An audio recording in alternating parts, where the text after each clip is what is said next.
आइए माता तुलसी की इस कथा अध्याय में हम आगे की ओर बढ़ते हैं।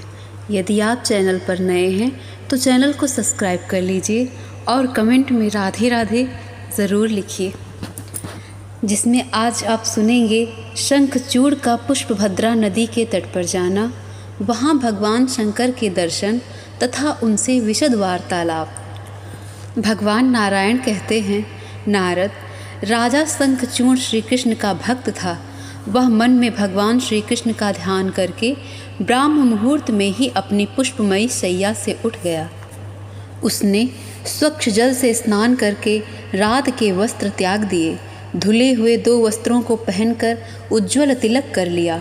फिर इष्ट देवता के वंदन आदि प्रतिदिन के आवश्यक कर्तव्यों को पूरा किया। दही, घृत, मधु और लाजा आदि मांगलिक वस्तुएं देखी। नारद, प्रतिदिन की भांति उसने भक्तिपूर्वक ब्राह्मणों को उत्तम रत्न, मणि, स्वर्ण और वस्त्र दान किए। यात्रा मंगलमयी होने के लिए उसने अमूल्य रत्न तथा कुछ मोती, मणि एवं हीरे भी अपने गुरुदेव ब्राह्मण की सेवा में समर्पित किए। वह अपने कल्याणार्थ श्रेष्ठ हाथी, घोड़े और सर्वोत्तम सुंदर धन दरिद्र ब्राह्मणों को खुले हाथों बांटने लगा। उस समय हजारों वस्तुपूर्ण भवन, लाखों नगर तथा असंख्य गांव शंखचूड़ ने दान रूप में ब्राह्मणों को दिए।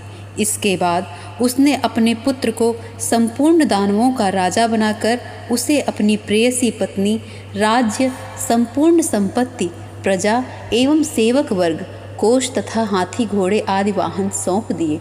उसने स्वयं कवच पहन लिया, हाथ में धनुष और बाण ले लिए। सब सैनिकों को एकत्र किया। 3 लाख घोड़े और 5 लाख उत्तम श्रेणी के हाथी उपस्थित हुए। 10,000 रथ तथा 3-3 करोड़ धनुर्धारी, ढाल, तलवारधारी और त्रिशूलधारी वीर उसकी सेना के अंग बने। नारद, इस प्रकार दानेश्वर शंखचूड़ ने अपरिमित सेना सजा ली। युद्ध शास्त्र के परागामी एक महारथी वीर को सेनापति के पद पर नियुक्त किया। महारथी उसे समझना चाहिए जो रथियों में श्रेष्ठ हो। राजा शंखचूड़ ने उस महारथी की अगणित अक्षौहिणी सेना पर अधिकार प्रदान कर दिया। उस सेनाध्यक्ष में ऐसी योग्यता थी कि स्वयं 30 अक्षौहिणी सेना से अपनी सेना को बचा सकता था। तत्पश्चात शंखचूड़ मन ही मन भगवान श्री कृष्ण का स्मरण करता हुआ बाहर निकला।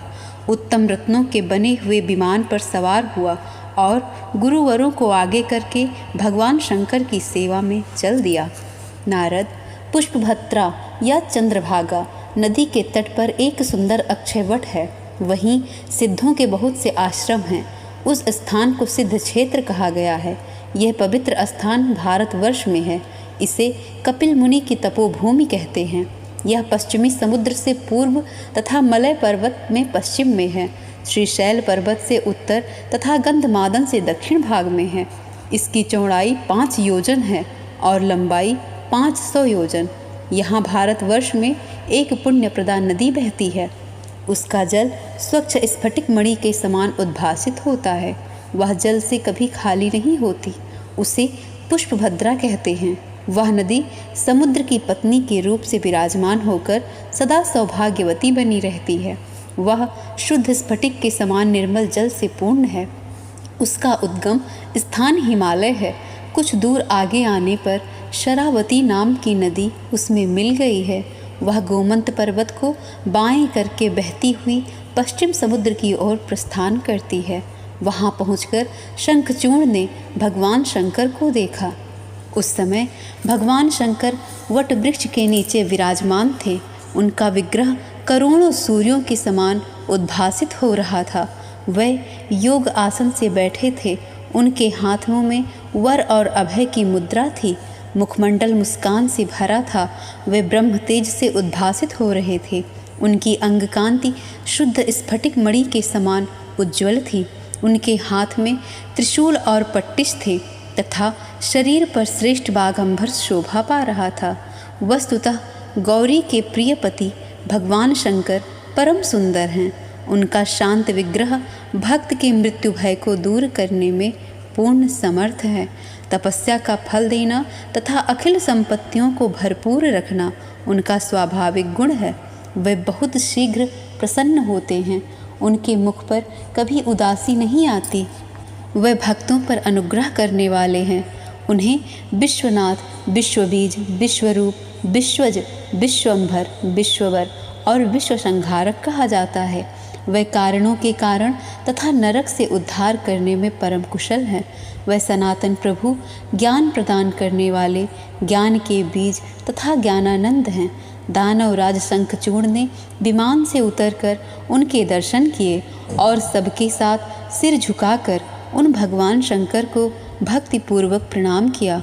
उस समय शंकर के वाम भाग में भद्रकाली विराजित थी और सामने स्वामी कार्तिकेय थे। इन तीनों महानुभावों ने शंखचूड़ को आशीर्वाद दिया। उसे आया देखकर नंदीश्वर प्रभृति सब के सब उठकर खड़े हो गए। तदंतर सब में परस्पर सामायिक बातें आरंभ हो गईं। उनसे बातचीत करने के पश्चात राजा शंखचूड़ भगवान शंकर के समीप बैठ गया। तब प्रसन्नात्मा भगवान महादेव उससे कहने लगे। महादेव जी ने कहा, राजन, ब्रह्मा अखिल जगत के रचयिता हैं। वे धर्मज्ञ एवं धर्म के पिता हैं। उनके पुत्र मरीच हैं। इन श्री हरि के प्रति अपार श्रद्धा तथा धर्म के प्रति निष्ठा है। मरीच ने धर्मात्मा कश्यप को पुत्र रूप से प्राप्त किया है। प्रजापति दक्ष ने प्रसन्नतापूर्वक अपनी 13 कन्याएं इन्हें सौंपी हैं। उन्हीं कन्याओं में उस वंश की वृद्धि करने वाली परम साध्वी एक दनु है। दनु के 40 पुत्र हैं, जिन्हें परम तेजस्वी दानव कहा जाता है।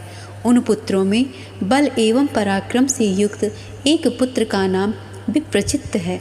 विप्रचित्त के पुत्र दंभ हैं। ये दंभ धर्मात्मा, जितेंद्रिय एवं वैष्णव पुरुष हैं। इन्होंने शुक्राचार्य को गुरु बनाकर भगवान श्री कृष्ण के उत्तम मंत्र का पुष्कर क्षेत्र में लाख वर्ष तक जप किया था।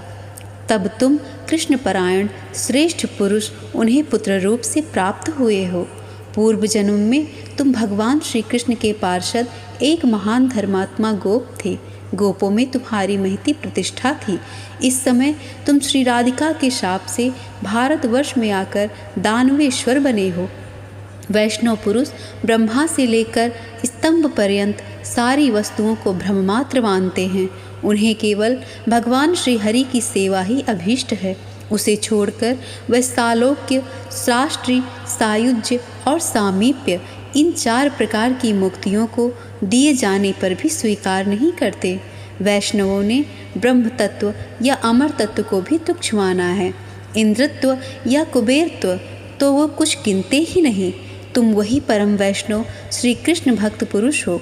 तुम्हारे लिए देवताओं का राज्य भ्रम मात्र है।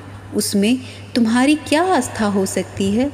राजन, तुम देवताओं का राज्य उन्हें लौटा दो और मुझे आनंदित करो। तुम अपने राज्य में सुख से रहो और देवता अपने स्थान पर रहें। भाई भाई में विरोध से कोई लाभ नहीं है। तुम सब के सब एक ही पिता कश्यप जी के वंशज हो। ब्रह्म हत्या आदि से उत्पन्न हुए जितने पाप हैं, उनकी यदि जाति द्रोह संबंधी पापों से तुलना की जाए तो वे इनकी 16वीं कला के बराबर भी नहीं हो सकते। राजेंद्र, यदि तुम अपनी संपत्ति की हानि समझते हो तो भला सोचो, कौन ऐसे पुरुष हैं जिनकी सदा एक सी स्थिति बनी रह सकी है। प्राकृतिक प्रलय के समय ब्रह्मा भी अंतर्ध्यान हो जाते हैं। परमेश्वर की इच्छा से फिर उनका प्राकट्य हो जाता है। फिर तपस्या से निश्चय ही उनमें पूर्ववत ज्ञान, बुद्धि तथा लोक की स्मृति का उदय होता है। फिर वह सृष्टा ज्ञान पूर्वक क्रमशः सृष्टि करते हैं। राजन, सतयुग में धर्म अपने परिपूर्णतम रूप से प्रतिष्ठित रहता है। उस समय सदा सत्य ही उसका आधार होता है। वही धर्म त्रेता में 3 भाग से, द्वापर में 2 भाग से तथा कली में 1 भाग से युक्त कहा जाता है। इन 3 युगों में उसका क्रमशः ह्रास होता है। अमावस्या के चंद्रमा की भांति कली के अंत में धर्म की 1 कला मात्र शेष रह जाती है। ग्रीष्म ऋतु में सूर्य का जैसा तेज रहता है, वैसा फिर शिशिर ऋतु में नहीं रह सकता।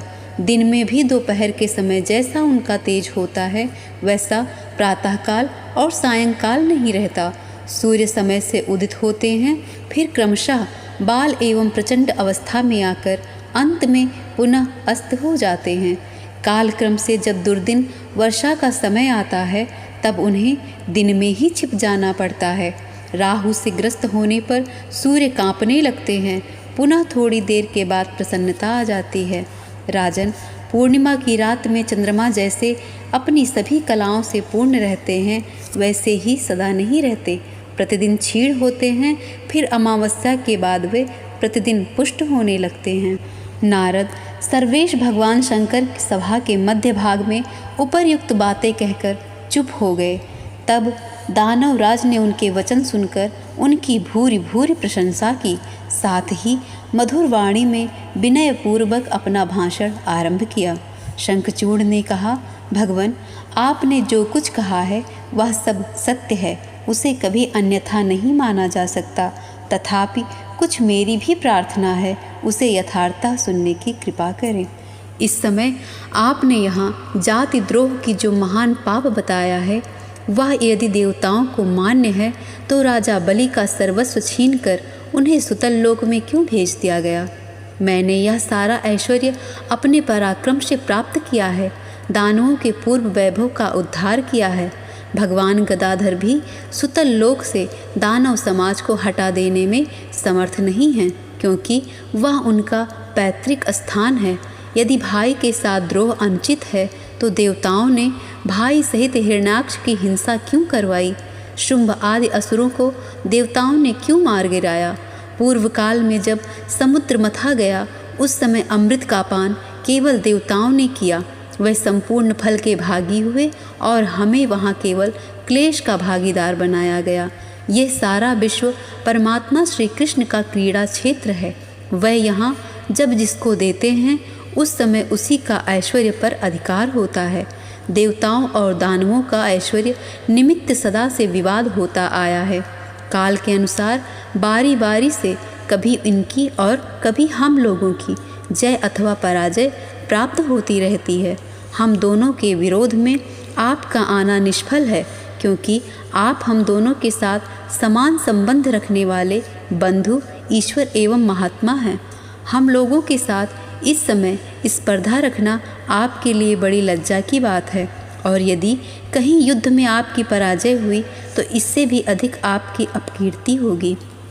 मुने शंखचूड़ की ये वचन सुनकर भगवान त्रिलोचन हंसने लगे। तत्पश्चात उन्होंने उस दानवेश्वर का समुचित उत्तर देना आरंभ किया। महादेव जी बोले, राजन, तुम लोग भी तो ब्रह्मा के ही वंशज हो, फिर तुम्हारे साथ युद्ध करने में तो हमें क्या बड़ी लज्जा होगी, और हारने पर हमारी क्या भारी अपकीर्ति होगी। इसके पहले मधु और कैटभ के साथ श्री हरि का भी तो युद्ध हो चुका है। राजन, एक बार वे हिरण्याक्ष से लड़े थे और पुनः दूसरी बार हिरण्यकश्यपु से। स्वयं मैं भी इससे पूर्व त्रिपुर नामक दैत्यों के साथ युद्ध कर चुका हूँ। यही नहीं, किंतु प्राचीन समय में जो सर्वेश्वरी एवं प्रकृति नाम से प्रसिद्ध भगवती जगदम्बा हैं, उनका शुंभ आदि असुरों के साथ अत्यंत अद्भुत युद्ध हुआ था। तुम तो स्वयं परमात्मा श्री कृष्ण के अंश और उनके पार्षद हो। जो दैत्य मारे गए हैं उनमें से कोई भी तुम्हारे जैसा बलवान नहीं था। फिर राजन, तुम्हारे साथ युद्ध करने में मुझे क्या लज्जा है? देवता भगवान श्री हरि की शरण में गए हैं, तभी उन्होंने मुझे तुम्हारे पास भेजा है। अतः देवताओं का राज्य तुम लौटा दो। बस मेरे कहने का इतना ही अभिप्राय है, अथवा मेरे साथ प्रसन्नता से लड़ने के लिए तैयार हो जाओ। अब अधिक शब्दों के अपव्यय से क्या प्रयोजन? नारद जब इस प्रकार कहकर भगवान शंकर चुप हो गए, तब शंखचूड़ भी अपने मंत्रियों के साथ तुरंत उठकर खड़ा हो गया। ये भाग यहीं समाप्त होता है। अब आगे के भाग में हम सुनेंगे भगवान शंकर और शंखचूड़ के युद्धों में, पक्षों में युद्ध, भद्रकाली का घोर युद्ध और आकाशवाणी सुनकर काली का शंखचूड़ पर पशुपतास्त्र ना चलाना। कमेंट में राधे राधे लिखिए।